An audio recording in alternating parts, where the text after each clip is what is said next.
execute.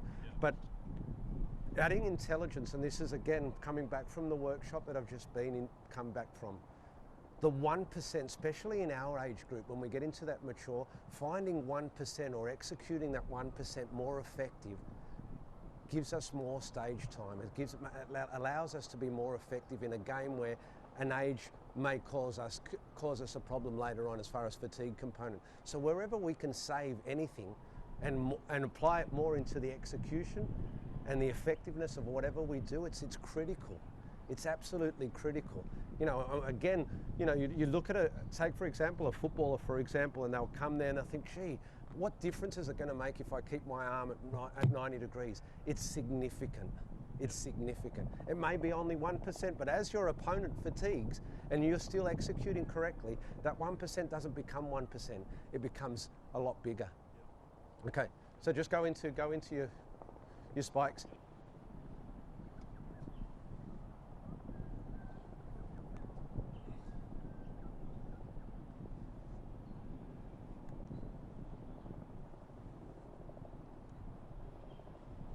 Section, don't look at increasing any more speed. I just want to see how you perceive how to hold speed. Yeah. So whatever speed you've built in the middle, just hold that speed coming home. Yeah. Walk back, walk back. So come back this way. Take it and take as much recovery as you want. I want you to try and execute these with some sort of quality. So if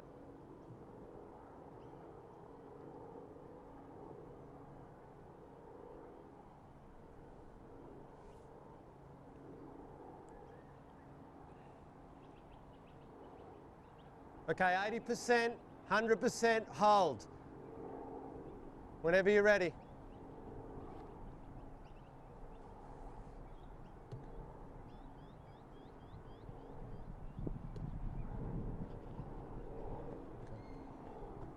Not too bad.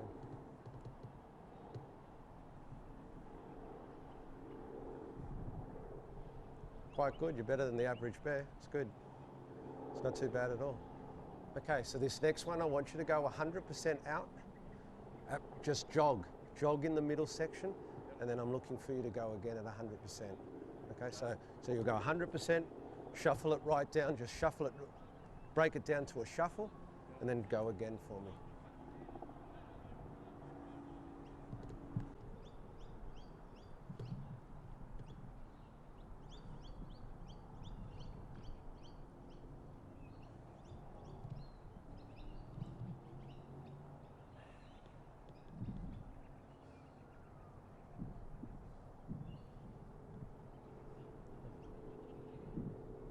Good work. Okay, good work. 2 more, Tom, and then we're right. Second last one will be 100% into the second cone, and then the last one will just be 100% to the first cone. I'm just looking at pure acceleration here. So the second, we've got 2 more reps to go. The second last one will be 100% to this cone just here. And the last rep will be 100% to the yellow cone, to the first cone. You got me? Yeah, and then and the last one will be the first one there. So I'm looking here just for pure acceleration. And to be honest, from what I've seen, you have a good understanding of how to develop and accelerate. You're quite good.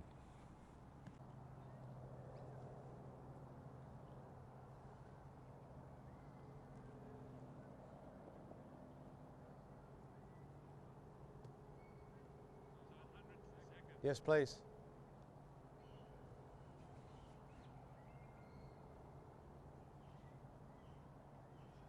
Transition, maybe. Okay. Good. Good again. Very good. Last one will be 100% to the first cone. Good. Take your time. Again, give me quality. It's been very good.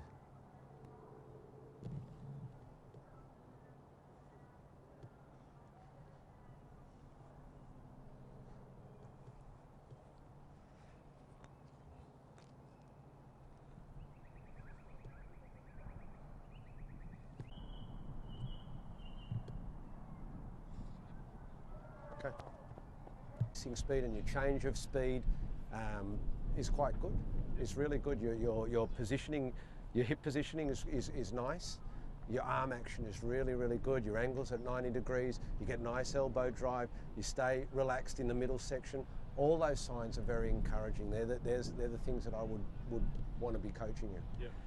So basically, let's go back to your first question. Can I improve you? Yeah, I can. There's no doubt. There is certainly areas. I think if I had a look at your overall picture, the first part of your race is quite impressive. This middle section, the ability of getting really, really tall and executing and keeping your flying end speed, you actually sit down. You're quite bottom heavy. You can actually hear yourself when you're hitting the ground. Right. What brings you to the stable of Roger? I guess with the recent Olympics, that was kind of the final push for me. As a tennis player, I'm very keen to work on my speed, and that helps with getting as many balls as I can. And it's certainly seeing Usain Bolt that gave me the inspiration to seek out a speed and agility coach and work on my speed. Because you're 31, you're up against the whippersnappers, aren't you? That's it.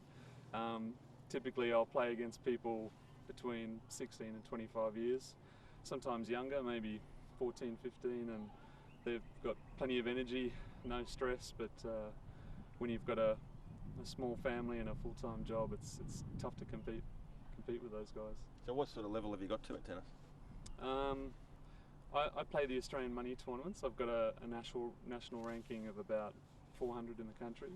It's been about as low as 350, which gets tough to maintain. But I guess my claim to fame would be playing quite competitively with people in the top 100 and pulling off a few wins against people around 110, 120. Any names we know? Probably not, but to drop a few would be Chris Letcher, Jurek Stasiak, both of whom I've lost to, but at the time felt competitive, but they might say otherwise, I think. Right, so basically the Olympics, were on obviously for 2 weeks there. You were watching that and you saw Usain Bolt and it just sort of inspired you? Absolutely, and it became a bit of an idol for me, Usain, his character and his achievements, and then you start looking back through the YouTube archives at Michael Johnson and even Matt Shervington, who I learnt the other day is probably the closest white man to get to the under 10-second mark. He didn't quite make the nod, but speed. It's enticing. And that sort of just prompted you to get out here and work on your speed. Yeah. When I was young at school, I did all the sports and loved athletics. I did anything from 100 metres to 1500 metres, and I had a few coaches like in high jump as well. I just love seeing what the human body can do. I think that ties in nicely with my work as a chiropractor as well. And are you surprised to hear that there's a lot of people out there who have suddenly decided to take up sprinting? Not surprised. Maybe a little bit protective of my time with Roger now, I guess. I don't want anyone stealing his expertise away from my potential. Do you pay him to say that? I've done the research. I haven't known Roger for a long time, but what I do know is quite impressive. Excellent. All the best with it. No worries. Roger, we've just seen the Olympics. We saw Usain Bolt doing such a great job. Has there been any sort of interest in the sprinting ranks since then? My God, the knee-jerk reaction has been unbelievable. It started off with telephone calls. I was getting continual telephone calls, and people were stopping me left, right, and centre. And then I opened up the email account over the weekend, and we usually regularly get maybe 10 inquiries a week. I think we had over 400 inquiries. It was just ridiculous, through the roof. It's just like, I'm very blessed to be in the position that I'm in, whether it be by coincidence that they look me up first, or it's actually personal preference. I'm not too sure, but I'm blessed to certainly reap the rewards from such a great games. It's certainly inspired a lot of people to get into it. Is there a guy in particular who's really inspired this? Look, Bolt certainly would have had to, has certainly, you have Bolt fever all around the world. The tremors or the aftershocks of what he's done at the Olympic Games, I don't think it's measurable. certainly I'm only on a small scale. I've just come back from the Michael Johnson Performance Centre, and there's somebody that's associated with track and field and with a world record. You know, that's who knows what sort of his emails inquiries. If I've got 400 odd, he'd have 4 million. So certainly it would go all around the world. So you think people have watched the Olympics, watched the bowl, and they've just gone, "I got to get out there"? Absolutely. You know, it's probably and it's the best part about it. The inquiries that I've had hasn't stemmed from a junior. It's been all across the board. I've had mature athletes who may have been sitting on their couch and maybe have been once good at track and field or are good at whatever discipline that they do, have inspired them. Say, look, speed. I want to be a part of this. I want to be an effective athlete. I want to be somebody that people talk about. So what do? Do you just say come along, or I mean, are we talking? Are they all athletes? I know, or do you get some guys who are really just sit around in front of the TV? And I do. I get all levels. You know, I think that another person even asked me that. I try and see if I can be as selective as I can, but at the same time, I hate to think that I could dampen somebody's dream. So I try and be as accepting as I can be. And again, you know, I'm very fortunate. I've been blessed to work with some very high-profile people, but people also think that that's the limit of athlete that I take. I don't. I get some people who actually come here and are very similar to an Australian Idol audition, and basically track is not for them. But you know, at least let them come here and experience that. So the Olympics it's positive all over. Even when it finishes, there's still that positive spirit. This is good, isn't it? It's terrific. You know, I wish this snowball effect would continue into an avalanche. I just hope it. You know, of course, it will peter out until some other great sporting event. But certainly, I have directly felt it, and it's been terrific. So just finishing up, just to recap. So when you went to your computer to check your emails, how many do you normally have, and what did you have there? Okay, so I usually would get around 10 a week, and I had around 400 on the weekend. It was, and again, my phone has been off the hook, absolutely off the hook. That's good. I think that's all we need.